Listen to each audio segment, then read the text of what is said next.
It's February 20th, 2022. Somewhere deep inside of the Kremlin, Vladimir Putin is about to make one of the most important decisions in post-Cold War history. The fate of Europe is up in the air. For the past 3 months, Russia has been slowly building up troops and materiel along its traditional borders with Ukraine, its annexed Crimean territory, and also in Belarus. Geopolitical tensions are on the rise, due to some combination of Russian anger over NATO expansion, waning Russian influence in Ukraine, or concerns about the long-term sustainability of Russian-occupied Crimea. The United States, for one, is convinced that Russia will invade. Ukraine is desperately trying to downplay expectations that a war will occur. And Russia? Well, officially, Moscow isn't even acknowledging that a mobilization is occurring. But in fact, all of Putin's pieces are in place. And on this day, February 20th, he will tell his generals to begin final preparations for an attack. The die is cast. The invasion will begin 4 days later. What Putin does not yet realize is that his main intelligence organizations have collectively dropped the ball. Within weeks, it will become clear that Putin had made a major mistake. Russia would not turn this war into a cakewalk. And if Russia does finish the war with any material gains, perhaps from capturing grain fields, or manufacturing, or whatever, the substantial costs of fighting will offset any of those benefits. The deeper question, however, is why? Why did Vladimir Putin, a former KGB intelligence officer, who before 2022 was well regarded for his political sharpness, as sharp as these pencils, make such a colossal error? This is the story of Putin's miscalculation. Prologue. Putin's rise to power. In the aftermath of Russia's invasion of Ukraine, it became fashionable to blame the situation on some fundamental part of Russian culture. However, this story is actually about Russia's institutional core rotting and its democratic backsliding. The saga began on December 31st, 1999, shortly before the turn of the millennium, with Putin's rise to power. Boris Yeltsin, president of Russia since its founding in 1991, stepped down. Putin became acting president. 3 months later, Russians cast their ballots to decide what would happen next. The Putin choice was a popular one. He beat his next closest opponent by 24 percentage points, and won almost every constituent part of the Federation. Acting President Putin was now just regular President Putin. Putin won re-election in 2004, but ran into a problem in 2008. The Russian Constitution. Russian presidents cannot serve more than 2 terms consecutively. It was, in theory, time for him to walk away. But the Constitution wasn't a real problem. Behind the scenes, Putin was quietly eliminating any sort of institutions that could challenge him. He also captured the media. Virtually everything was state-run, pro-Putin, or no longer on the air. Freedom of the press was no more. The Soviet Union and communism were long gone, but autocracy was once again returning to the motherland. Without any challengers, but still wanting to keep up outward appearances, Putin willingly left the office of the president. Dmitry Medvedev was sworn into office in his place. But rather than go and live a quiet life on a dacha fit for a Russian founding father, and spend the rest of his days fishing, Putin instead sidled into the prime minister's position. On paper, Medvedev was in charge. In practice, it was Putin all along. Furthermore, Article 81, Section 3 of the Constitution only prohibits 3 consecutive terms. It does not say anything about 3 non-consecutive terms. Putin therefore shifted back into the presidency in 2012, and this time, thanks to a constitutional reform, it was for a 6-year term. Given all of the control he was exerting, Putin unsurprisingly won a 4th term overall in 2018. But the same institutions, or lack of institutions, that had kept Putin in power for more than 22 years were about to cause Russia's undoing. Act 1. The FSB Sets the Stage. Soon after Putin won the 2018 election, he set his sights on extending Russia's reach into Ukraine. Part of this was to push back against Western expansion in Eastern Europe. Part of this was to specifically stop the post-Maidan revolution shift in Ukrainian politics toward the European Union and NATO and away from Russia. And part of this likely was to feed Putin's desire for historical comparisons to Peter the Great. At the time, Putin began examining the plausibility of using a war to accomplish those goals. That meant consulting the FSB. After the Soviet Union disintegrated, so too did the KGB, its main intelligence service. An interim agency temporarily held its place until the Federal Security Service, or FSB, was founded in 1995. Regarding the Ukraine issue, the FSB was responsible for answering two questions. First, how would the West, and international community more generally, respond to a Russian invasion? And second, would Ukrainians resist Russian soldiers or treat them as liberators? Regarding the West, it was well known in Moscow that the US and its partners supported Ukraine, at least in broad strokes, and were happy with the 2014 Maidan revolution that sent then-President Viktor Yanukovych scrambling to Russia. But there was skepticism about just how much the United States and others were willing to pay in support of the Ukrainian cause. And if the West was not going to care, certainly China, India, and the rest of the world would not either. Back in 2014, when it became clear that a pro-Europe government was going to take hold in Kyiv, Russia quickly scrambled to annex the Crimean Peninsula. This was a major turn of events. Since World War II, there has been a strong international norm against unilateral changes in territory. It's even enshrined in the UN Charter. Article 2, Section 4 instructs member states to refrain from the threat or use of force against the territorial integrity of any state. More relevant to the specific discussion at hand, Russia had signed the Budapest Memorandum back in 1994, in part promising to uphold the existing border, in exchange for Ukraine signing the Nuclear Non-Proliferation Treaty. In sum, Crimea was the largest violation of territorial integrity in recent memory. And the West? Well, the West mostly just sat there and told Putin he was being a bad person. There was the standard economic sanctions package that you would expect under the circumstances. Specific people in Russia, those that might have influence with Putin, were personally targeted. But nothing here approached how the United States reacted to Iraq's invasion of Kuwait in 1990, or what the Western response in February 2022 would look like. And the West certainly did nothing that would significantly disrupt major industries like aerospace manufacturing. There were some punishments, of course. Russia did get kicked out of the G8, leaving us with the G7 that we have today. The United Nations General Assembly also passed Resolution 68-262 on the territorial integrity of Ukraine, which condemned the action. But no matching resolution passed through the Security Council, because Russia has veto power there. In other words, Russia hardly blinked at its punishment. Further, the time between 2014 and 2022 only indicated weaker resolve from the West. Arms transfers to Ukraine remained a critical policy question in the intervening years. At the time, they were intended for the war in Donbass, but now retrospectively, they would have been helpful against a general invasion. Regardless, the arms were not forthcoming. During the Trump administration, transfers became politically polarized and were connected to the scandal that led to Trump's first impeachment. Meanwhile, Germany appeared to be leaning toward the reset button in its relations with Russia. Having previously worked with Russia to build and open the Nord Stream 1 pipeline in October 2011, Germany was ready to forgive and forget, or at least just forget, and work toward completion of the Nord Stream 2, albeit with less enthusiasm. Gerhard Schroeder, Angela Merkel's predecessor, continued to work on the board of the Nord Stream's joint stock company. Merkel in particular became publicly skeptical about US sanctions that interfered with German energy policy.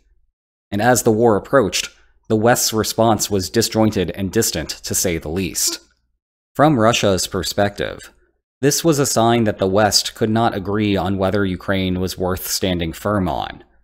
In reality, the West's disagreement mostly stemmed from debate on whether Putin would be bold enough to even try. Russian intelligence had gotten the first question wrong. The other major FSB failure was in its assessment of Ukraine's resolve. Russian intelligence knew that the invasion would not be as simple as the Crimean cakewalk from 2014. No other Ukrainian region had a history of autonomy, and even the 1991 independence votes in Luhansk and Donetsk, the sites of the Russian-sponsored separatist wars that began in 2014, overwhelmingly supported freedom from Moscow.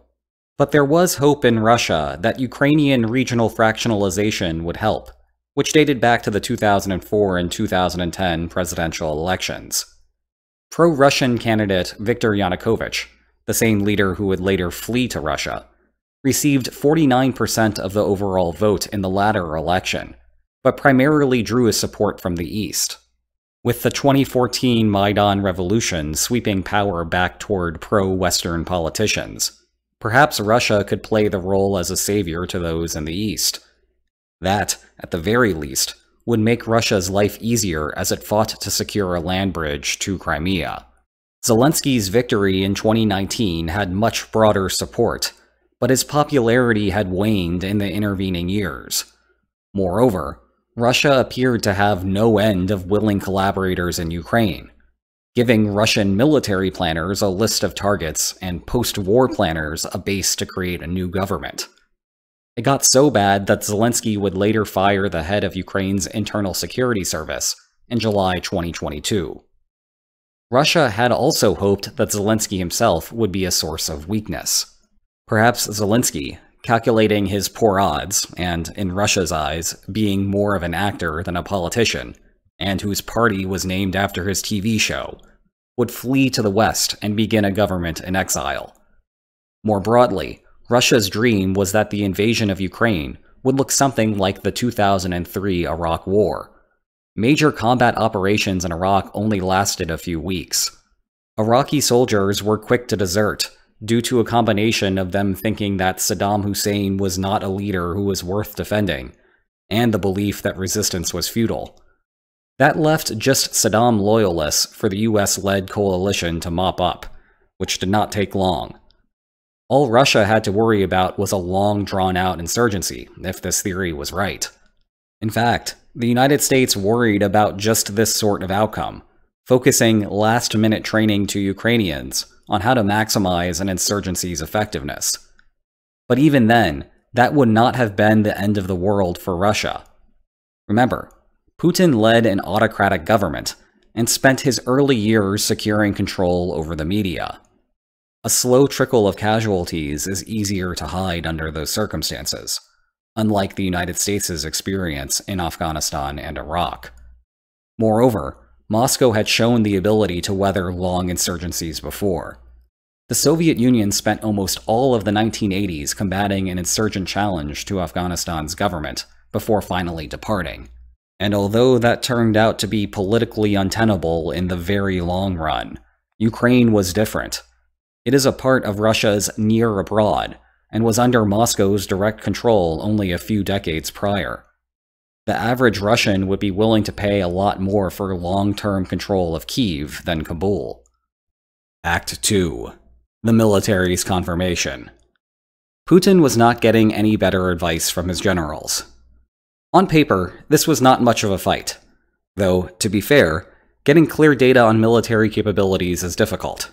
That is kind of how we got here in the first place. And it is even further difficult to ascertain a specific country's estimates about a rival's capacity.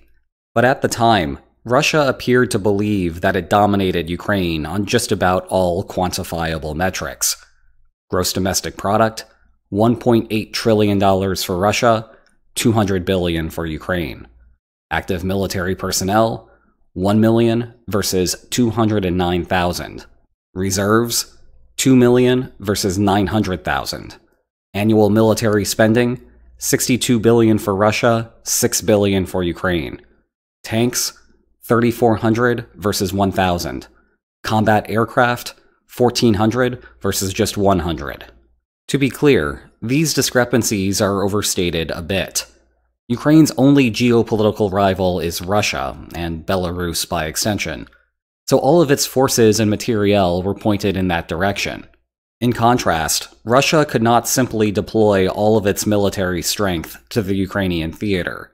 Instead, Moscow's planners had to hold back most of its power to prevent opportunism from Finland, the Baltic states, the United States and NATO more broadly, and Georgia. And let's not forget about China and Japan on the other side of Eurasia.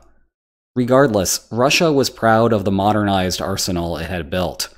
Former U.S. Ambassador to Russia, William Burns, who had since become director of the CIA, traveled to Moscow in November of 2021 to ascertain what the Kremlin had planned to do with everything on the border. The subject of the meeting turned to Russia boasting about its shiny new military, free from the Soviet legacy that tainted its birth. Of course, it's always a good idea to take state-to-state communication with a grain of salt.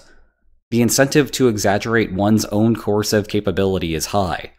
Nevertheless, at least in this case, Kremlin officials seemed to believe what they were saying. But perhaps the most compelling cause of the Kremlin's confidence was what had been happening over the last 8 years in Ukraine. The Crimean annexation was a clean operation that made Putin feel like a geopolitical mastermind. Kyiv was such a mess that the government hardly responded. But Russia also made a play in eastern Ukraine by sponsoring separatist movements in Luhansk and Donetsk. Though Russia was not officially participating, few doubt that Putin unofficially signed the orders to send unmarked Russian soldiers, humorously known as Little Green Men for their uniforms and lack of flag patches, to fight against Kyiv's troops. By 2022, the war in Donbass had reached a stalemate. Oddly, this seemed like a positive sign for Moscow. Ukraine had racked up the casualties over the years, and a stalemate kept the separatist capitals alive. Furthermore, Russia was doing this while essentially fighting with one hand tied behind its back. Without official Russian support, there were no air operations going on in the Donbass. The Kremlin could just imagine how successful Russian armed forces would be if they launched a traditional invasion. Furthermore, Moscow predicted a quick victory thanks to Ukrainian collaborators. The plan called for a rapid hit to Ukraine's air defenses, in part revealed by those collaborators, which would allow Russia to obtain complete dominance in the skies. That would then allow for smooth sailing into Kyiv. Timetables given to the invading soldiers had the expectation that they would arrive between 3 p.m. and midnight on the first day. Russia was not alone with these optimistic assessments. Despite being spot on in guessing Russia's intention to invade, U.S. intelligence incorrectly believed that Russia would win the war in short order. Even 2 days before the invasion began, the United States remained pessimistic.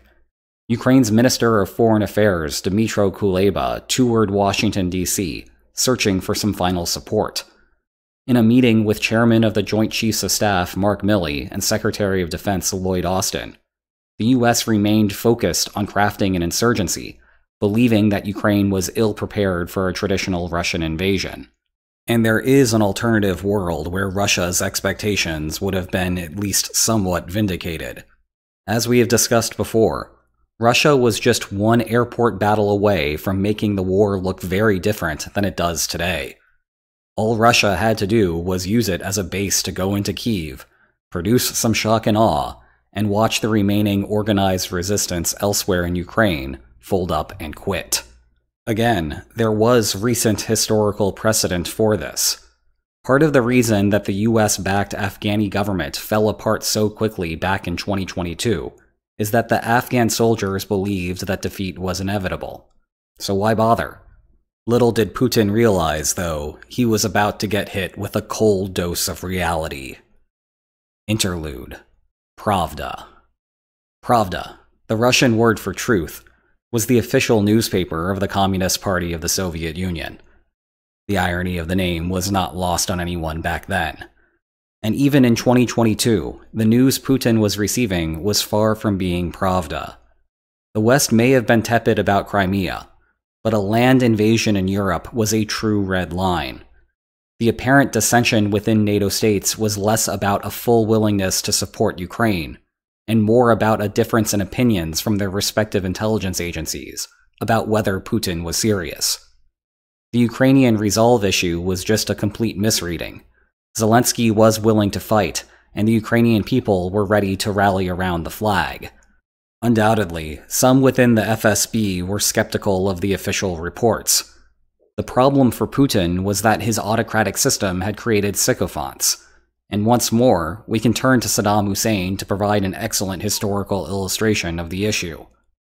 Far from an apparently happy family man, he is infamous for murdering contrarian advisors, sometimes even before the person in question could leave the building. Obviously, this is a terrible way to get good information. Advisors start playing a guessing game of what the leader wants to hear rather than transmit information about the truth. Worse yet, advisors have no incentive to put in the hours to figure out what the actual good advice would be. If they are never going to tell the leader bad news anyway, why bother learning the Pravda? This may seem crazy from a leader's perspective, as eventually it will cause the leader to make major policy mistakes. Nevertheless, a leader's desire to repress potential challengers can take precedence, which is something that Moscow has a long tradition of favoring. Speaking out against the preferred policy will draw a leader's scrutiny, as doing so marks the advisor as a potential challenger. And even if the advisor has no inherent interest in mounting a challenge, now they are on the record as having a dissenting opinion. That could be a problem. Imagine that the leader pursues what everyone ultimately learns as a terrible idea, say, undergoing an invasion that was supposed to be easy. The public may become angry and demand changes at the top. Now whichever of these advisors was the contrarian becomes an obvious replacement candidate. Unlike Iraq, and despite Putin's best efforts, Russia has some functional institutions. Killing advisors in the middle of a meeting for disobedience, Saddam Hussein style, is not an option. But dissenting voices are liable to have nasty accidents down long flights of stairs or outside of windows. As a result, any of those contrarian viewpoints from the FSB were unlikely to reach the surface. The Russian military had not provided better guidance. In contrast to earlier, though, this was less about drawing the wrong inference and more about systemic rot. Soldiers in every country have incentive to be lazy, and that includes in Western militaries. If your contribution to the system is minimal, and no one is going to call you out for slacking off, why bother putting in the effort at all? This attitude permeates the Russian military from top to bottom, and it is easier to just go along with the system rather than disrupt the corrupt harmony. What separates Russia from other countries here again is its institutions. Imagine that the US Army was a giant paper tiger, with nothing actually working properly despite billions of dollars spent on it. And the fault is just about everyone. Top to bottom, there is a rotten culture of laziness. Do you know who would love to hear more about that? The media. It would be the biggest scoop of the year. Headline news for weeks. And all it would take is a handful of soldiers who care about the US military's weakness and want to see reforms. But US secretaries, generals, privates, and everyone in between is well aware of that. This, in turn, keeps everyone in line. In theory, autocratic governments could have similar media oversight. The problem is that unregulated media can turn critical of the government. And given how important coordinating expectations is for protesters to succeed, if an autocratic government wants to control one thing beyond just the military, it's the media. Long ago, Putin had decided to fall on the anti-media side of things, only engaging with the press in controlled settings like this one. But come February 2022, he was about to experience the downside of media capture. Ukraine knew there was a possibility that the Russian military was a disaster, and turned to its Foreign Intelligence Service, the SZRU, to investigate further. In the weeks prior to the invasion, the SZRU dispatched agents into Russia to infiltrate military installations. One team reported having observed tank after tank after tank preparing for something, but the mechanics necessary to service those tanks were nowhere in sight. The tanks were just sitting there, left to rust. And the soldiers who were around were more interested in selling anything they could, Russian military property or otherwise, so they could buy more alcohol. Not exactly the portrait of readiness that defines the military at Moscow's parades, and far from the shiny and modern army that Putin thought he had. Act 3. Putin pulls the trigger. Of course, Putin was not privy to the Pravda we know today. He wasn't even privy to everything Ukraine knew about his own military. While it is easy to chalk up the mistake that he was about to make due to some sort of irrational behavior or anger we cannot observe, it is more likely that Putin's miscalculation was a natural consequence of the institutional structures that he intentionally created decades ago. Remember, in a past life, Putin was an agent within the KGB. He knew firsthand of the perverse incentive structures that autocratic regimes create. He also knew that whatever the Russian military was claiming likely exaggerated its true strength. After all, everyone in Russia, from power players in Moscow to ice fishers in Serbia, was aware that lying was pervasive within the Russian bureaucracy. So what sent Putin down the wrong path? There were 4 central culprits that clearly played a role, and maybe a 5th. First, what he was about to do was not completely crazy at the time. All policymakers, Putin, Biden, or whoever, have to operate in a world of uncertainty. Each of the 3 incorrect inferences that Putin made, Western ambivalence, lack of Ukrainian resolve, and a strong Russian military, was plausible at the time. Second, for the operation to truly backfire, Putin would have to encounter a confluence of bad luck. For Russia to encounter any serious problems in Ukraine, the intelligence would have to be wrong on all 3 fronts simultaneously. Did Russia's military suffer from a variety of logistical problems? Maybe. But if Ukraine was going to quickly pull down their flags and fold like the Iraqi army did 2 decades earlier, none of those problems would have actually come to the surface. And if Ukraine stood by their leader and fought back against a hollowed-out Russian army, well, Russia was still a much larger manufacturer of basically everything, weapons included. Moreover, given the slow rate of Western response for the war in Donbass, Ukraine's access to cutting-edge military equipment was lacking. Unless that changed because of a 3rd miscalculation, Russian manufacturing would eventually win the day. In other words, for Russia to encounter serious trouble with its invasion, the Pravda needed to be that Russia had an embarrassing army, and that Ukraine would not simply concede due to indifference, and that the West would endure the economic hardship that would come with supporting the target of Russia's invasion. And even with all of those miscalculations, about a year into the war, Russia would still be capable of controlling almost all of Luhansk, about half of Donetsk, the southern tier of Zaporizhia, and Kherson south of the Dnipro River, thereby completing its land bridge into Crimea. Suddenly, the extent of Putin's miscalculation is not so ridiculous. And yes, it was possible that these errors were correlated. For example, conditional on miscalculating Ukrainian resolve, miscalculating the Western reaction was more likely, perhaps because many of the same yes-men overlapped in creating both of those assessments.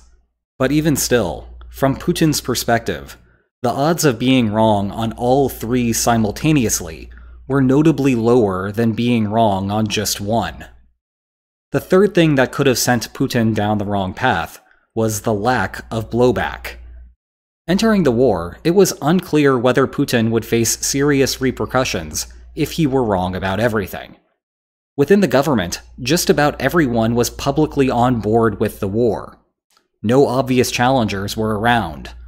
The day after Putin told his generals to make final preparations for the war, Putin publicly convened a meeting of the Russian Security Council to decide whether to recognize the independence of Luhansk and Donetsk. Advisor after advisor after advisor after advisor stood in front of the cameras to declare their support for the war. Each of them became at least partially culpable for whatever would happen next. When director of the Foreign Intelligence Service Sergei Narishkin appeared to even slightly deviate from the party line, Putin hammered him. After a few awkward moments, including Narishkin suggesting that Russia outright annex Luhansk and Donetsk, which Putin reminded him was not yet the point of that meeting, Narishkin quickly got back onto message. He, just like everyone else, was now publicly on board. It got even better, at least for the Russian leader.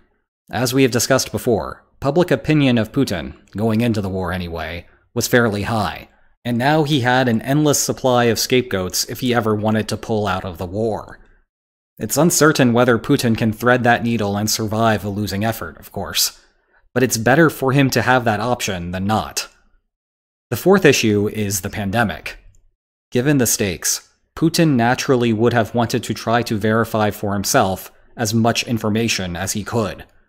And with Putin already having gutted the institutions that should be doing that on his behalf, Putin's own effort here would have been a vital stopgap measure. The pandemic would have killed those plans. Apparently very worried about catching COVID, Putin limited his travel schedule. Prior to the pandemic, he frequently oversaw training exercises and visited military facilities. Had that continued during the pandemic, he might have spotted more cracks in the system. Instead, he stayed home. The final issue, and this is speculative, was Putin's health. There have been long-running rumors that Putin is struggling with some long-term and perhaps terminal illness. The publicly available evidence for this is scant, but it has been enough to get the rumor mill running. Shortly after the war began, people noticed that Putin adopted a habit of grabbing tables with his right hand. The speculation is that he is trying to control a tremble or relieve pain by engaging his muscles. There was also some foot tapping for good measure. During the pandemic, he would sit across from other world leaders at this giant table, as seen in these February 7th, 2022 photos of the final pre-war negotiations between East and West.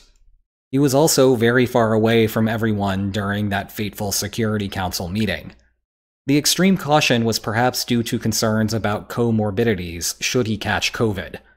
Going back further, another piece of the theory is Putin's development of moon-shaped face, named because people see a comparison to the man-shaped craters on the moon. Regardless of the quality of that naming convention, this type of bloating can be the result of hormone therapy. Something there has definitely changed over time, as seen in comparison to this 2014 photo. But he is also just getting older. Hey, maybe he's developed a taste for ice cream in his golden years. The longest-running health concern has been in how he walks, with a limp on his right side. Here it is subtle. Some describe this as a gunslinger's gait, and that he learned to walk this way as a KGB agent to keep his hand closer to his sidearm. Other times, the limp is more pronounced. If we go back to the start of that Security Council meeting, you can see it there as well. I went down a rabbit hole on this one, and as far as I can tell, all of the reports trace back to a single article in the British Medical Journal that developed the theory. That, in turn, cites a KGB handbook that has a chapter on agent movement. It does indeed have a chapter that recommends specific ways to move. And there is some language about limiting swinging movement to your left side to keep a weapon ready on your right side. But the advice comes under the subheading of Special Features of Night Movement, and the chapter more generally describes what to do in open theaters of combat. It's full of diagrams on how to deal with things like barbed wire. It is not a recommendation on how to walk under normal circumstances. And that would make sense. Could you imagine if all the KGB agents in Washington, D.C. walked that way? The FBI would have them all arrested within a day. So a face, a gait, and a hand with maybe a foot. Like I said, this is incredibly speculative. And to be clear, I am not a physician. Moreover, no physician would tell you that it is possible to make a real diagnosis by looking at photos and videos. But if he were sick, it would make sense of the miscalculation. The more time he was seeking treatment and recovering, the less time he could dedicate to talking to advisors and auditing the intelligence reports given to him. In any case, some combination of those 5 problems created the perfect storm for conflict. Ukraine thought that the expected outcome of the war would be favorable for it. Putin thought that the expected outcome of war would be favorable for him. And sure enough, 4 days after giving his generals final clearance, Russia invaded Ukraine. If you want to know more about the invasion, including more on the miscalculation and lines on maps, you will love my book that examines the causes of it. Check below for more information on that. And if you enjoyed this video, please like, share, and subscribe, and I will see you next time. Take care. Okay, I swear this is a coincidence, but last time we discussed the Soviet Union's Buran space shuttle program. This time around, I had the word cakewalk in the script, so naturally I started searching for Putin with a cake. Mission accomplished here. But look a little closer at that cake. It's the Buran. And to have a little more fun with photos, take a look at this woman to the left of Putin, from a photo shoot for Putin's 2023 New Year's message. There is speculation that she was also the woman selling ice cream to Putin during an air show in 2017.